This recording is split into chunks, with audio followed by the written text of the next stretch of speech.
Vegan healthy खाना खाते हैं, उसी के कारण हमारे देश में सबसे ज्यादा लाइफ एक्सपेक्टेंसी भी जैन्स की है। इनकी एवरेज एज 71 साल है। बाकी सब समुदायों में एवरेज एज कम होती है, लेकिन ये सबसे ज्यादा जीते लंबे समय तक। क्यों? क्योंकि बिल्कुल हाइजीनिक खाते हैं, साफ सुथरा खाते हैं, धो के खाते हैं, गर्म पानी पीते हैं। उसी चक्कर में ये सेंचुरी से ये प्रैक्टिसेस करते आ रहे हैं। ये डिनर जल्दी खा लेते हैं, इनके यहाँ डिनर जल्दी खाने का सिस्टम है। हमने तो आजकल अब सुनना शुरू किया है ये वीगन बनना, डाइटिशियन के पास जाना, माइंड कंट्रोल करना, मास्क पहनना, कोविड के बाद हुआ। ये बस सेंचुरी से करते आ रहे हैं।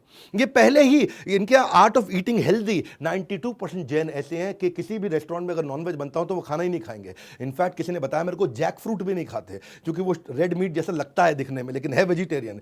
तो इनके यहाँ चक्कर क्या है? आलू, प्याज, लहसुन, गाजर, मूली, शलगम ये भी नहीं खाते। इस चक्कर में नहीं खाते कि जो जमीन के अंदर से माइक्रो ऑर्गेनिज्म को मारना पड़ जाएगा या पूरे के पूरे प्लांट को किल करना पड़ जाएगा। तो कोई कह रहा था ये खाते क्या है? खाते केवल सब्जी। हाँ, एक नई वीडियो गेम आने वाली अभी चल रही है पबजी, इनके लिए आएगी सब्जी। मतलब इनका मामला ही ऐसा है ऐसे में जेंट्स का। और चिकन खाना तो छोड़ो, मुझे तो लगता है इनको चिकन पॉक्स भी नहीं होता होगा। ये नहीं है, जो स्ट्रिक्ट जैन है ये बड़े कमाल के लोग हैं। इसीलिए कोई बीच में कह रहा था प्याज का भाव बढ़ गया, बोला जैन लड़कियों की डिमांड भी बढ़ गई है जी, प्याज नहीं खाती है, खर्चा कम कराएगी।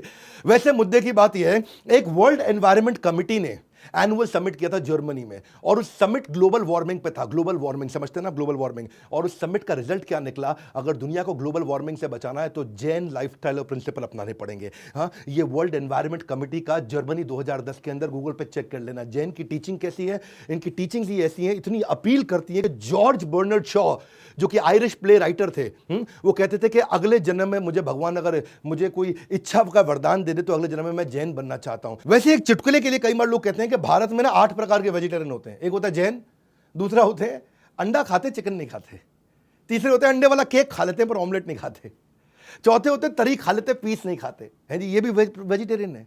अच्छा, कुछ ऐसे वेजिटेरियन भी कह रहे बाहर खा लेते घर पे नहीं खाते, है जी। और एक ऐसे भी है कहते हैं जब पीते हैं तभी खाते हैं, वैसे तो वेजिटेरियन है। और एक और है जी, कहते हैं जब जबरदस्ती करो तभी खाते हैं वरना वेजिटेरियन है। और फिर फाइनली एक और वेजिटेरियन आया आजकल, कह रहा मंगल को नहीं खाते हम तो वेजिटेरियन है। हाँ, लेकिन जैन जो है ना वो ऐसे वेजिटेरियन है कि मतलब जो है ना वो इतना साइंटिफिक रिलीजन है इनका कि वो रात को खाना नहीं खाते। और अब पता चला है कि हाई मेटाबॉलिज्म दिन में रहता है, रात को मेटाबॉलिज्म लो होता है। अगर सेहत अच्छी रखनी और लंबा जीना है तो सूर्यास्त के बाद नहीं खाना चाहिए, और ये सेंचुरी से इसी को प्रैक्टिस करते आ रहे हैं। कंक्लूजन क्या हुआ इसका? इससे अमीरियत पे कैसी बात बनती है? इससे अमीरियत पे इसलिए बनती है क्योंकि इतना बढ़िया, इतना साफ सुथरा खाना खाते हैं, तो उस चक्कर में ये हेल्दी खाते हैं, इनको डिजीज नहीं होता, इसलिए हॉस्पिटल नहीं जाते, उसका पैसा भी बचता है और लंबा जीते हैं। लंबा जीते तो लंबा कमाते हैं।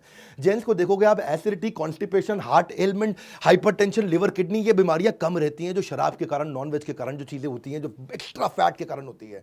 इसीलिए ये रिटायरमेंट के बाद भी जैन बाकी कम्युनिटी के मुकाबले 40% ज्यादा एफिशिएंट रहता है 50 साल की उम्र के बाद, 60 साल की उम्र के बाद। इनका कोई कॉग्निटिव डिक्लाइन नहीं होता है, कॉग्निटिव मतलब इंटेलिजेंस का डिक्लाइन नहीं होता है। अब यही सब चक्कर है, जब लंबा जिएगा, लंबा कमाएगा तो लंबा लंबा कमाएगा, इसलिए अमीर हो जाता है।